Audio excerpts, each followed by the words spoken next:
The World Cup final is tomorrow. Argentina will face Spain in the final. We have the Lionel Messi versus Lamine Yamal game. This is one of the biggest games in the history of the World Cup, in, the circumstances, how Messi bathed Yamal when he was a baby, the Barcelona, this and that. Fair enough.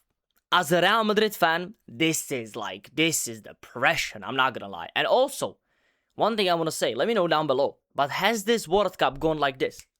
I remember the group stages, they felt a little bit like, yeah, they were going on for a longer time. The knockout stages went like bam, bam, bam, bam, bam, final. Today is the third place playoff between England and France. I actually think France is gonna win that because England just lose everything, every medal. They don't even get to third place because they just lose everything. They are just bottlers, and nobody cares about that match. That's genuinely losers playing losers. But this is the game we all care about. Spain versus Argentina. I'm gonna be predicting this as a Real Madrid fan. Yeah, what is there to say, honestly? Like, how do I feel about the final? Depressed, honestly, guys. Like, I had Kylian Mbappe on one side, I had Jude Bellingham on the other side, and I have Lamine Yamal and Messi in the final. Well, that's just football. That's just football, and that's this season for the Real Madrid fans.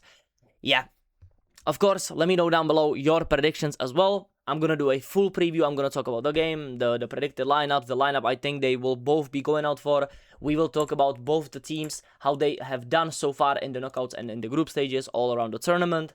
And then at the end of the video, I will give my honest and full prediction for this match. I think this genuinely has the potential to be one of the best games we have ever seen. I don't think it's gonna be the same game as it was against France, because I don't think France versus Argentina can ever be replicated in the manner of what Kylian Mbappe did and what Messi did, what the Di Maria did.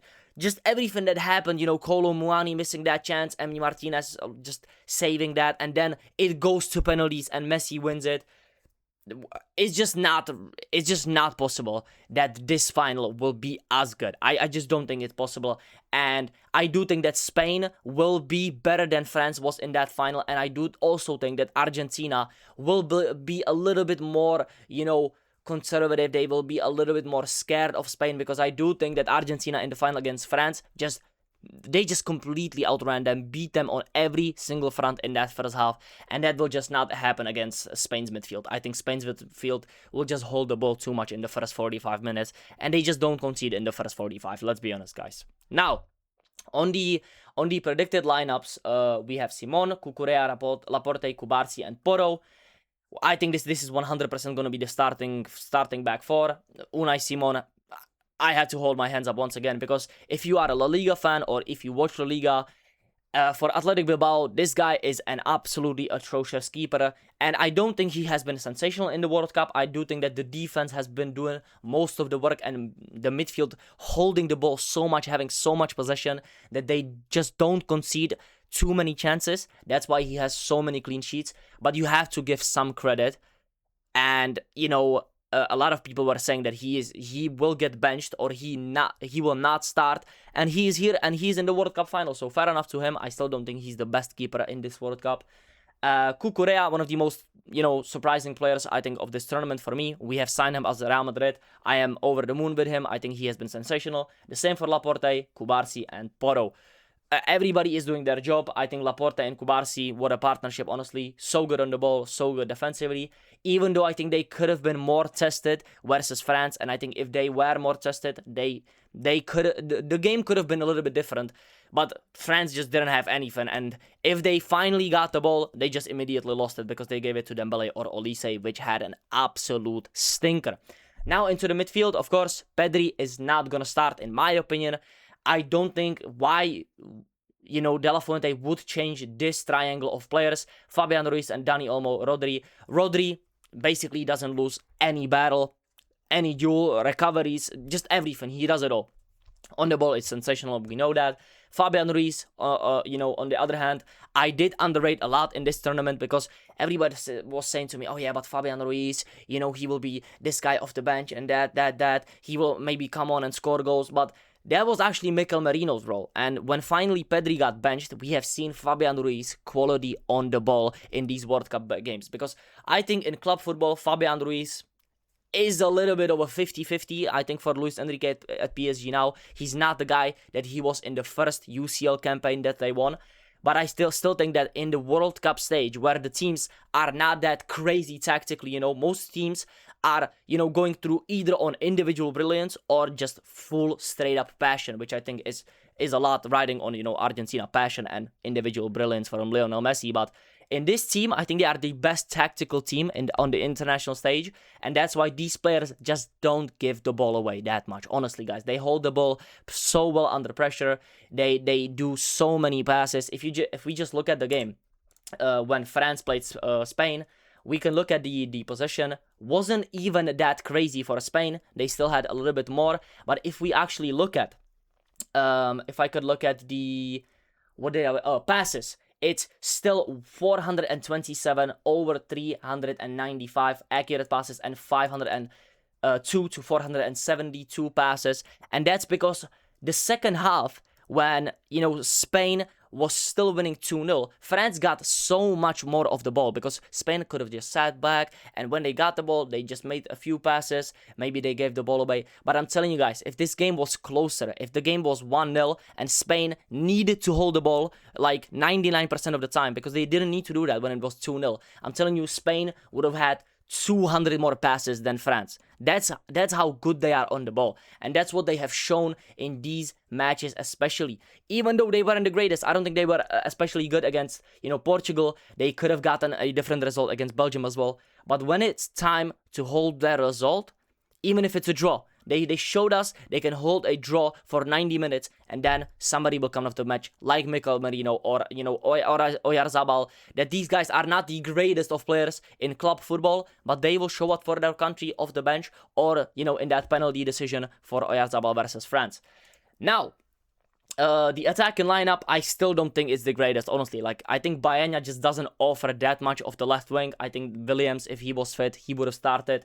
Oyarzabal, I think, yes, if he gets the chance, fair enough, but I'm still not expecting him to be, a crazy difference in this final. Maybe he scores a goal, which is fair enough, but if he doesn't get enough chances against Argentina, I just don't see him being, a link-up or running in behind that much. But if they, for example, get a penalty or, a good chance, if he gets in a good chance in the later stage of the game, if he still is on the pitch, I think Oyarzabal can do something in this game. I just don't see him being as good maybe as people think he can be. Lamine Yamal, on the other hand, I think this has been a pretty underwhelming, tournament, if we are being completely honest. Yes, he has still showed up in some, okay performances, I would say. I think he has had 2 man of the matches. I would have given him 1 man of the match, which was against Saudi Arabia. Even though it was 45 minutes, I think this was actually his best game. I think other than that, it has been a little bit underwhelming. He has 1 goal, no assists. On the ball, he still looks sharp as hell. Honestly, I don't think there's, any doubts about Lamine Yamal on the ball. But I think when he gets into the final third and he has to as well hold his offside line, I think he's a little bit rash this tournament. I think it's the fact of that he doesn't have too many goals, too many assists. And he's just trying so much. And it also doesn't help that I think he has a minor knock. But I'm not going to rate him on that, honestly, guys. If you're playing the game, you're fit enough to play the game. So I'm not going to take that into account, honestly, guys. There's so many players that are carrying knocks, little injuries, small injuries. Lamine Yamal is playing, so I have to rate him on that. And I would say it's a little bit underwhelming for his standard. If there's one game to prove everybody wrong and have the best game of the tournament, it's this one. Spain's fullbacks are not that great. Let's be honest, guys. Tagliafico and Molina, even though Argentina have beaten England, look at the only goal that they have scored. Morgan Rogers takes it around Molina. On the back post, Tagliafico and Martinez basically are not marking Gordon, and Gordon scores that goal. If England were more brave and they didn't go into defending, which I still, by the way, don't think it's all on Tuchel. I still think that Tuchel just reacted to the game a little bit wrongly with the Gordon substitution. But just everybody from England just went into defensive mode, and then Tuchel switched into it, so it just fed more negativity, and that's why England lost. Now, on the other hand, Argentina's midfield and attack are elite in getting the ball back and pressing and just giving it to Lionel Messi. Well, Lionel Messi is a fucking cheater because this guy just doesn't care what he does on the pitch. He doesn't care what happened 5 minutes ago, what happened 50 minutes ago. He can have a stinker for 90 minutes. He can have a stinker for 65 minutes against England. Yeah, get him mad, get him, I don't know what happened to him. Give him the ball more, give him more space, you're cooked. Lionel Messi is still the best at chance creation. He's the best at giving the ball, in tight spaces. He's the best in the passes into the final third, in crossing with his right foot, weak foot passes, flipping, not giving the ball away under pressure. He can receive the ball as a fucking 6. He can play as a winger. He can play as a striker. He can score a finesse. He can score a fucking volley. Bro, he can do anything. If Lionel Messi is at his best in the final, I have no doubts that Argentina can win this final. But there is that question of is Argentina really that good, or have they just not met the best teams in this World Cup? Because for example, if France go up, if we go back to this game, if France go up 1-0 in the 55th minute, do you think they give Argentina that much space? Do you think that Kylian Mbappe, Olise, Dembele are just gonna stand back and gonna defend like Harry Kane, Jude Bellingham and Gordon did?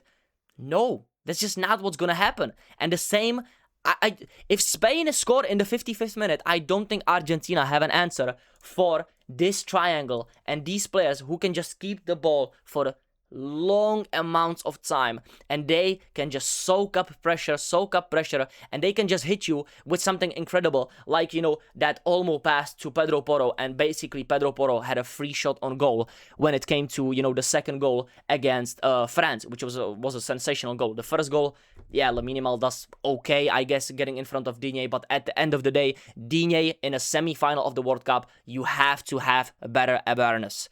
Now, back to Argentina though.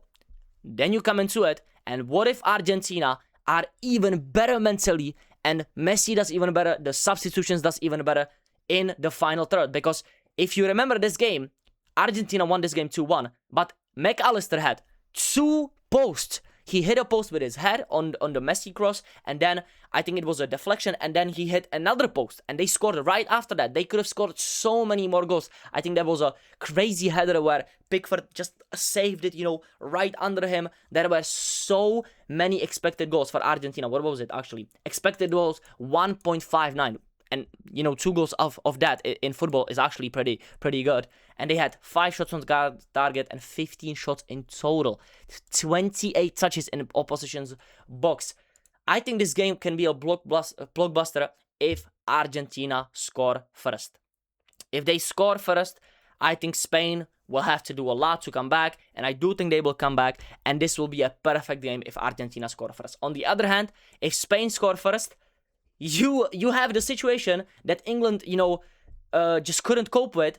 And my question is, do you guys think that Spain can't cope with the pressure and they will just sit back? Hell no. From the start of their careers in Spain, if they grew up in Atletico Madrid, fucking Granada, if they grow up in Celta Vigo, in academies, Barcelona, Madrid, it doesn't matter. They were all taught to be great on the ball, to be great technically, and just go for it. They were not taught, sit back, go for a 4-4-2 compact. No, they will still be in a 4-3-3, 4-2-3-1. They will give those passes. They will try to attack. And if they have to defend a little bit more, they have players off the bench that can help them, with that. And they even have attackers. I think this defense is so overrated, guys. I'm not gonna lie. I think this defense, if they genuinely met France or Spain earlier in this tournament, they could have been out.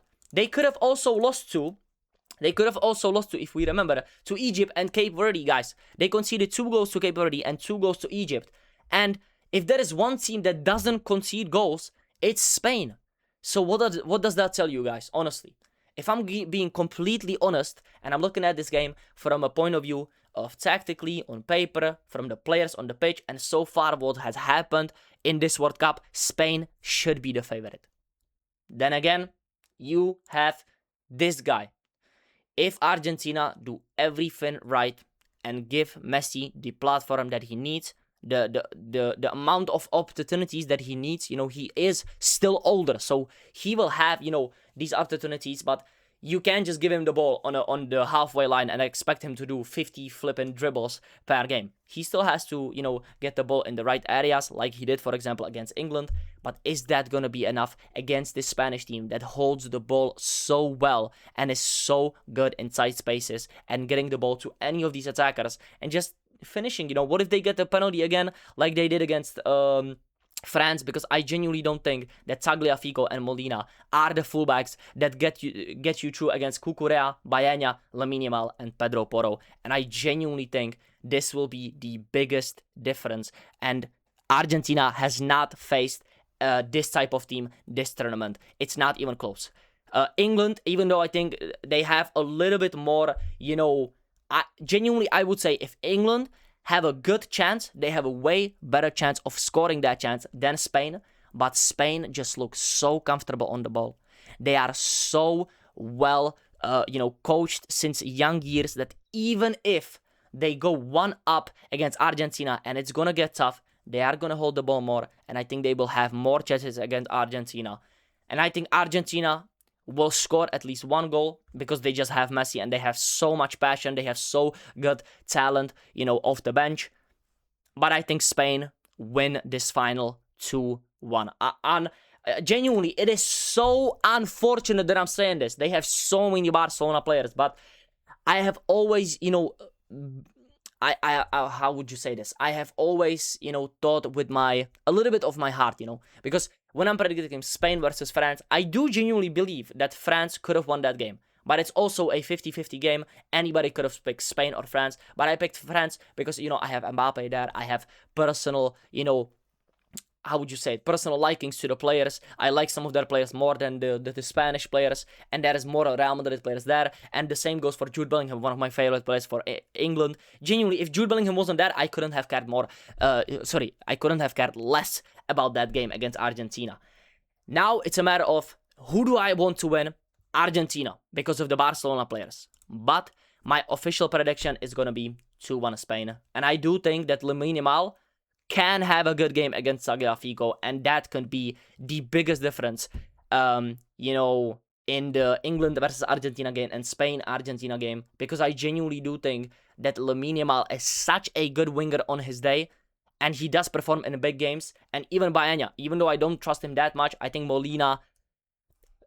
Honestly, guys, I do think that this Argentina is so overrated. If they genuinely met France or this Spain team earlier in the tournament, I think they could have been out. And that's because of the games against Switzerland, Cape Verde, and Egypt, where they were poor defensively. And that Switzerland game could have honestly been much, much closer if Embolo didn't get that red card as well. Honestly, they are not convincing at all in, smaller games as well. And I think Spain will beat them 2-1. And I'm going to predict that either Olmo or Lamine Yamal will have an MVP performance. I cannot even believe I'm saying this, but I genuinely think if Argentina have already won that tournament, I think it's Spain time. Am I going to be depressed? Sure. But if I'm actually going for the right prediction, I think Spain is the better team overall. They have so many options to hurt Argentina on the counter, in the tight spaces, in the midfield, on the wings. And if it gets to a penalty shootout, honestly, guys, that could be a way different situation, but I just don't think it gets to that, honestly, guys. I think Spain are too good. So, guys, let me know down below your prediction, the scoreline. Who do you think is going to perform the best? My official prediction for the World Cup final is 2-1 Spain, and Lamine Yamal or Dani Olmo is going to be the MVP, if it's, of course, not Messi. Because even though if Argentina lose, it might just be Messi, because that brother is just, yeah, he's timeless, honestly, guys. Thank you so much for watching. Like, comment, subscribe, and please just let me know down below your opinion as well. I will see you in the next one. Peace out.